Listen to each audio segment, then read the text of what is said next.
What if I told you the secret to creating better art is actually doing less?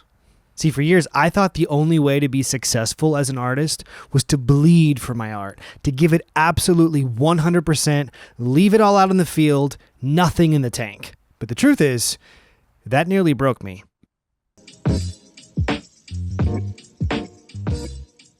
Hey there, I'm Kurt Mega. I'm an actor, writer, and filmmaker sharing my raw, unfiltered thoughts about the creative process here on this channel. And today I want to talk about why doing less might actually be the key to doing your very best work. So for a little context, I grew up as an athlete. I was a swimmer, I ran cross country, I played basketball, I was convinced that I was going to become a professional baseball player. The athlete mindset was kind of all I knew. And that mindset comes with the idea of giving it 100%. It shaped how I kind of approached everything in my life. And maybe this is like also just sort of the way that my brain works. But the sort of athlete grind hustle mindset resonated with me even as a kid because I loved giving my all to things. I loved just trying. I've never been somebody who can just sort of like halfway do something. Like I'm the guy that if we're playing beach volleyball, I like take it way too seriously. If we're playing Monopoly, I need to win. And this mindset in large part, I think was shaped by the way that I approached training for, whatever sport that I was playing or I was competing in. I think especially growing up in Texas, the message of sports is very clear. It is you play to win. You don't hold back. You give it your all. There's no excuses. You just go for it. So when I started to get involved in theater around the age of like 11 or 12, I had that same mindset. I didn't know how else to approach it. So I approached it with that same kind of like linebacker running at the quarterback mentality. And I just freaking went as hard as I could in every facet of learning to be an actor, of learning about technical theater, of learning about writing and directing. Like I just like attacked it voraciously. In fact, when I was a teenager, there was like a recurring, not even joke, because it was just the truth of I would always hurt myself in whatever show that I was doing, not intentionally, but because I had no chill on stage. I had this idea that if I just threw myself into the show, that it would be more of the, I would win the show, right? I would win the role. As an adult, I ask myself now, I go, was that mindset purely just wanting to try hard? Or maybe there was some kind of component or aspect to it psychologically where I was trying to prove myself in a space where maybe I didn't feel like I deserved to be. I'm not sure. But I know that the end result was, I would walk off stage and people would be like, dude, what are you doing to yourself? I remember there was a specific time I was doing You're a Good Man, Charlie Brown. Not a very violent show by nature. And I was playing the role of Snoopy. And I was doing the song Supper Time. And I walk, and the song Supper, Supper, Supper, Supper Time. And Snoopy, he's moving all around the stage and he's dancing and he's, basically stoked out of his mind because he's getting fed. And I walked off stage opening night and somebody backstage was like, "Are you okay? You're bleeding." And I looked down and I had like gashed open my arm, my like elbow, my knees, and they were like bruised. I was wearing all white, so like the blood was coming through. I felt no pain on stage because I was just going for it, right?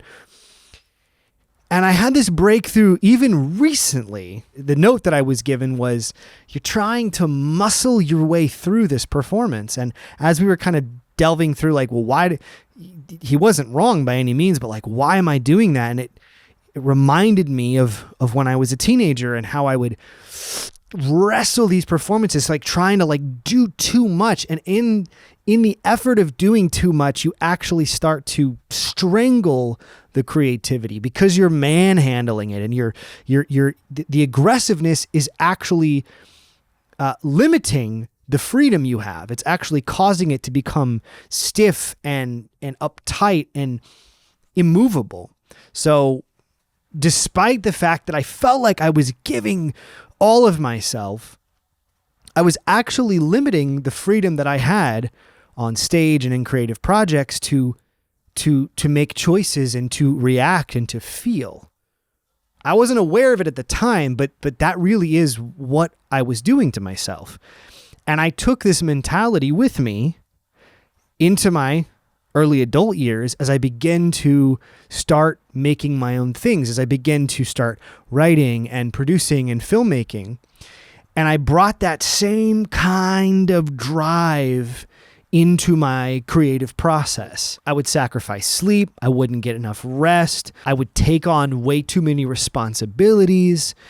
I would take on the weight of the world because I felt like the harder it was, the more effort that I put in, the better the art would be. That there was this kind of reciprocal, like, I'll just be such a force of nature that I will will this thing into being good. That was the idea. Subconsciously, consciously, I'm not sure, but that's very much the energy that I was putting into it. So every ounce of energy I had in my body went to whatever sort of creative project I was tasked with.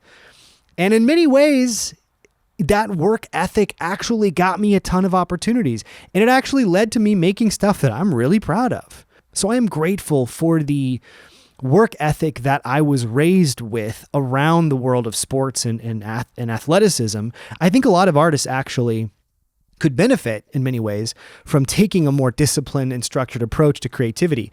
I know a lot of times when you work with newer actors, one of the things that I always have to remind them of is you're not just going to wake up one day and just magically feel your way through something. You have to prepare. You have to put in the effort and the time and the training so that when you show up, it's all there in the background, and then you can become reactive to the situation. But you got to prepare. You've got, especially as a filmmaker, oh my gosh, if you're not prepared, everything's going to go wrong anyways. That's a given. So you better be prepared so that when things start to go awry, as they always do, you can hold your own in the storm. So I think that preparation and discipline and training, they are core, they are vital, and I'm grateful for that work ethic being in my DNA. However, it can also be a double-edged sword, because the truth is, like, that mindset, it can get you a really long ways. It can push you very far.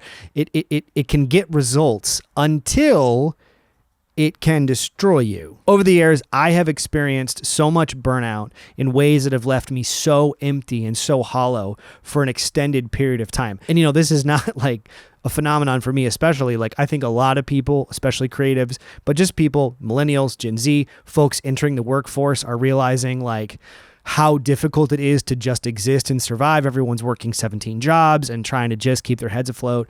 And so, burnout is kind of part of the deal of being like a human being in the world in 2025. And I understand that. However, I have contributed in significant ways to making that worse, to exacerbating the burnout, because I would push myself beyond my limits, thinking that somehow was going to prove that I was deserving of this opportunity or prove to the next person that they should consider me for the next opportunity. And it left me feeling just utterly hollow, empty, foggy, resentful.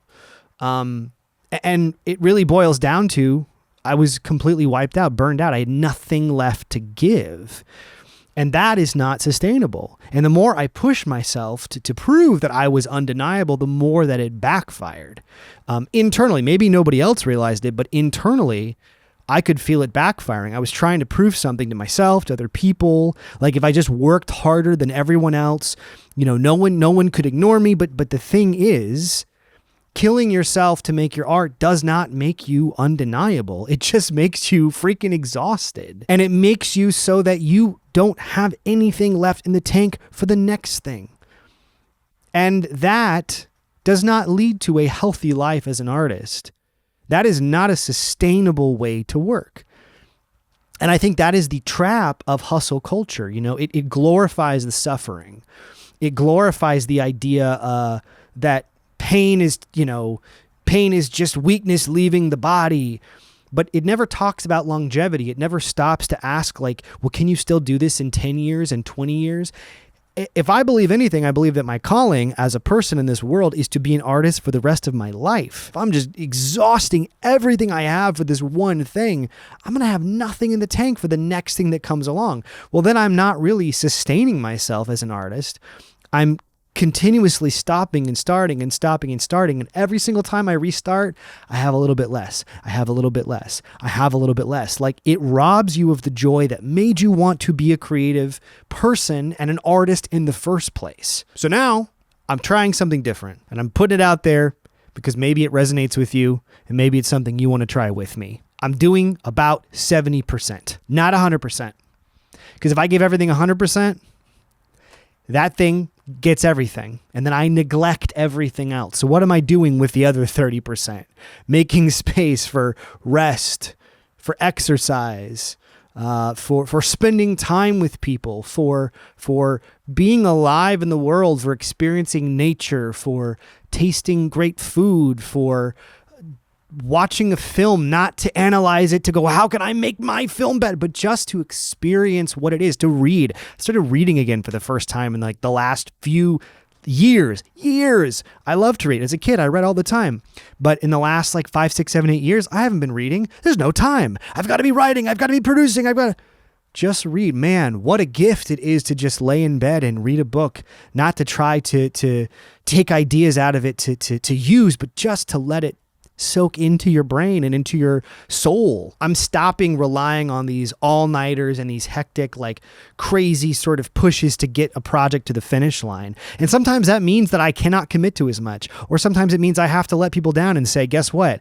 I don't have it done yet. Or guess what? I need more time. Or preemptively think up front like, I can't possibly do all of this in this window of time. So before I even agree to something, I'm going to have to tell you up front, I'm going to need more time to make this feasible so that I can sustain myself and not burn out at the end. And that takes trusting yourself as an artist to believe in your own competence and believe in your own skills, to know that I don't have to assert myself so aggressively to get it done, that I can just show up without having to prove every single time with sweat, blood, and tears that I like deserve this opportunity. But I can just show up and do the work.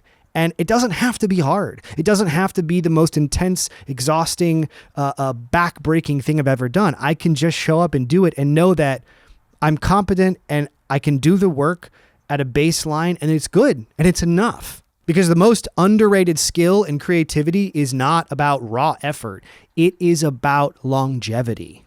That is the secret. So doing less doesn't mean caring less by any means. It just means it's caring with more specificity. It's caring more wisely. It's caring with a razor sharp tool as opposed to taking a broad sledgehammer to the thing. It's about protecting your energy so that you can be telling stories 10 years and 20 years and 30 years from now, not just today. So that's the journey that I'm on right now. Doing less, not trying to prove myself, but learning to trust that consistency, focus, and sustainability are more important than heroics and proving that I can do more than any other person could possibly do. Do you relate to this at all? Have you ever pushed yourself so hard that you are just completely spent at the end and you can't find that balance in your own creative life and in your own journey, and you feel like every single project you do is taking everything out of you and you just are questioning, I don't know if I can keep this up. Can you relate?